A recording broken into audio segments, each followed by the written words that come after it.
කිසිම කෙනෙකුට යන්නවත් බැරි හිතන්නවත් බැරි තැනකට අපි ඔයාලා කරන් යනවා. මේ ක්‍රිස්තුපූර්වක දෙවන සියවසේ අපේ ලංකාව හිටපු හෙළයන් විසින් භාවිතා කරන ලද ගල් වැඩපළක්.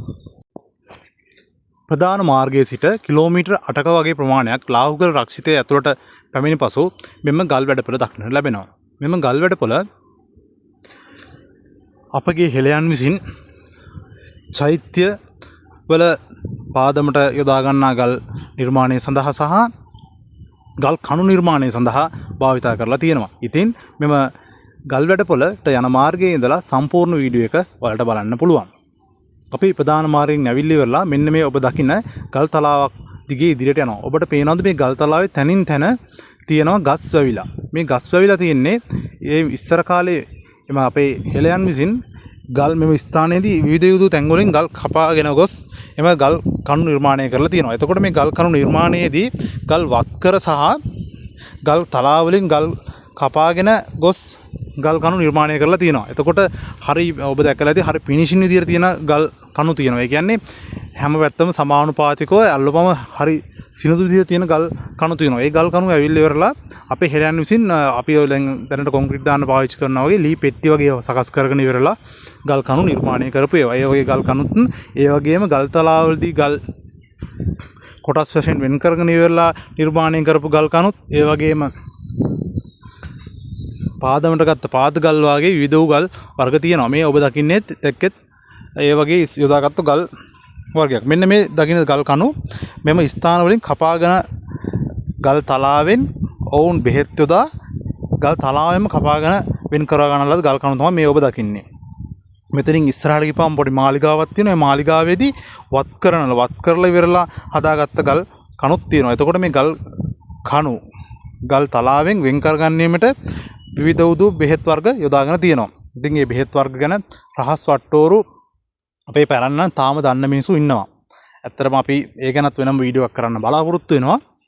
ඉතින් මේ බලන්න මේ සියල්ලම මේ ගල් තලාවේ තියෙන ගල් තලාවෙන් වෙන් කරවාගත්ත ගල් කණු. මේ ස්ථානයෙන් පසු අපි ඉදිරියටම ගමන් කරනවා. මේ ඉදිරියට ගමන් කිරීමේදී ඔබට දක්නට ලැබෙනවා ඔබ කිසි දිනක දැක නොමැති ගල් ගුහාවක්. ඒ කියන්නේ පිහිටි ගලෙන් නිර්මාණය කරපු ගල් ගුහා පවා අපි මෙතන ඔයගොල්ලන්ට පෙන්වනවා. ඔන්න බලන්න ඔබ මේ දකින්නේ මේ පිහිටි ගල. මේ පිහිටි ගල පුංචි පුංචි කොටස් වලට කඩාගෙන ගොස් ගල් පිහිටි රවුම් ගලේ ගල් ගුහාව නිර්මාණය කරලා තියෙනවා. මේ ඇත්තටම මේ ස්ථානයේ තියෙන විශාල චෛත්‍යයක්. මේ අතීත කාලයේදී අපේ මහරහතන් වහන්සේලා පවා වැඩ සිටු පුණ්‍ය භූමියක්.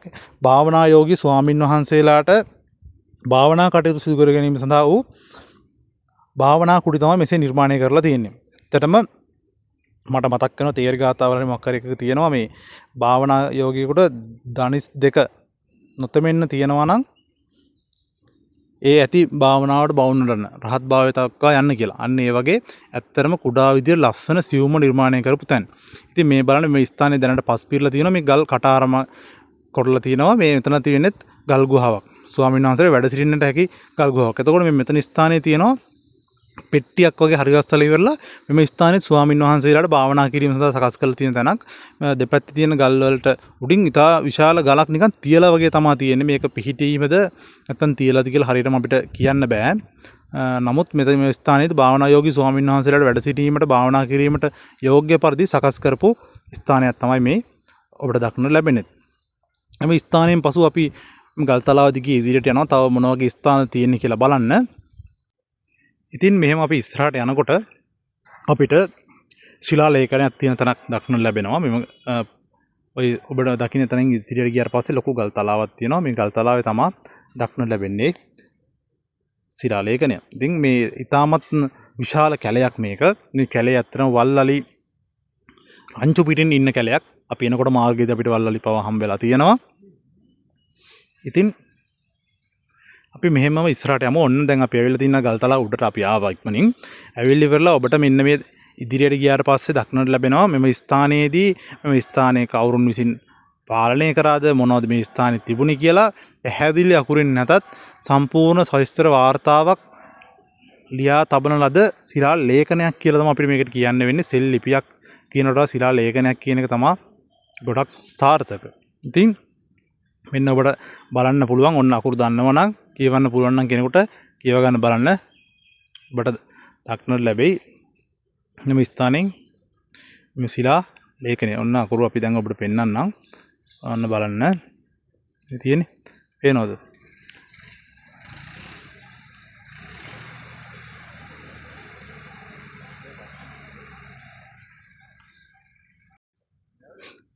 ඉතින් මෙම ස්ථානයේ කඳු මුදුනට අපි වටපිටාව පොඩ්ඩක් බැලුවොතින් එහෙම දක්නට ලැබෙනවා ඉතා විශාල නිල් පාටින් පේන කන්දක්.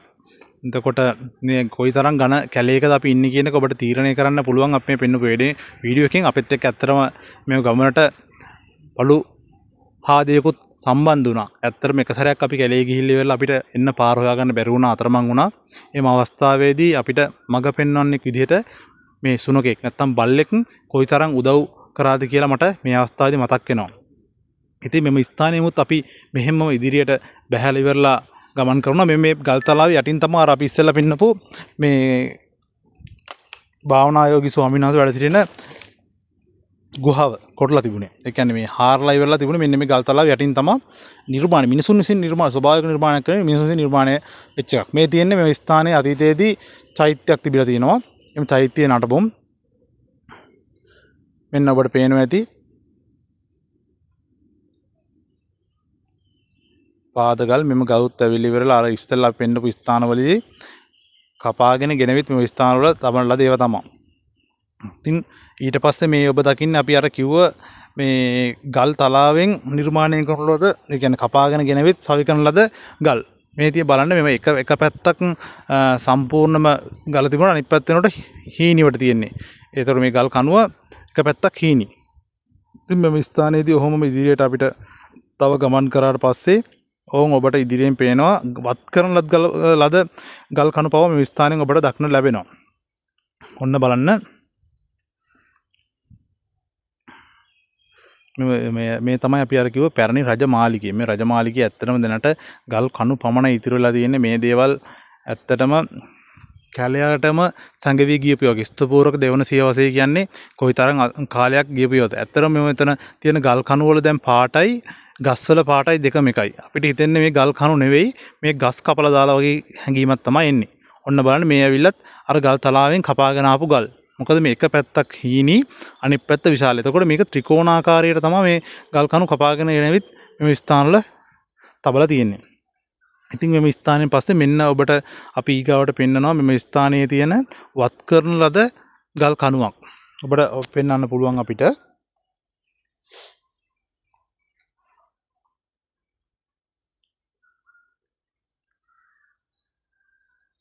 මේ සියල්ලම නෙවෙයි මේ ඔක්කොම ගල් තලාවෙන් කපාගෙන එන ලද ගල්.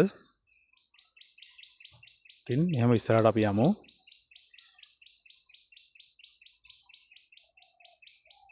මේ සියල්ලම මේකත් නෙවෙයි. මේ ගල් කණු වලින් අපිට පේනවා තිබෙනවද? මේ තමයි ගල් තලාවේ බලන්න වෙනසක් නැහැ. ඒ කියන්නේ මේ වත් කරපු ගල් වල තියෙන ෆිනිෂින් එක මේ ගල් වල නැහැ. මේ ඇවිල්ලා අර ගල් තලාවෙන් බෙහෙත් යොදාගෙන ඉවරලා කැපුම් දාලා කපාගෙන ආපු ගල්. ඉතින් මෙහෙමම තව චුට්ටක් ඉස්සරහට යන්න ඕන අපිට මේ ෆිනිෂින් එකට තියෙන ගල් කණු බලන්න. මේ ඇවිල්ලා මෙන්න බලන්න මේ වත් කරන ලද ගලක්. මේ ඇත්තට මේ පාරවල් පවා තියෙනවා. මේ අල්ලලා බලනකොට අපිට දැනෙනවා කොයිතරම් සිනිඳුද කියලා. අර ගල් කණු වගේ නෙමෙයි බලන්න මේ පැත්තත් හරි හතරස්.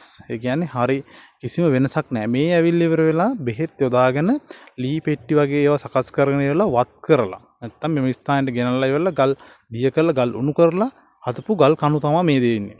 ඉතින් ඒ වගේ ගල් කණු වල නිර්මාණය කරපු නිර්මාණයක් ඔබට අපි පෙන්නන්න මේ බලන්න මේ තියෙන්නේ ඒ වගේ ගල් කණු වත් කරලා ඉවරලා සකස් කරන ලද අතීත රජමාලිගාවක්. මේ ස්ථානයේ අපි මීට කලින් වීඩියෝ මේ අපේ පේජ් එකේ සඳහන් වෙනවා ස්ථානයක්. මේ ස්ථානයේ තියෙන චෛත්‍යයක් සහ මේ ස්ථානයේ තියෙන රජමාලිගාවක නටබුම්. ඉතින් මෙම ස්ථානයේදීත් ඔබට දකින්න ලැබෙන්නේ මේ හරි සියුම්ම නිර්මාණය කරන ලද ගල් කණු කිහිපයක්. ඉතින් අපිත් එක්ක දිගටම රැඳෙන්න. අපි UD Creators අපේ වීඩියෝ එක හොඳයි නම් අපිව ලයික් කරන්න, subscribe කරන්න, share කරන්න. එහෙනම් බොහොම ස්තුතියි.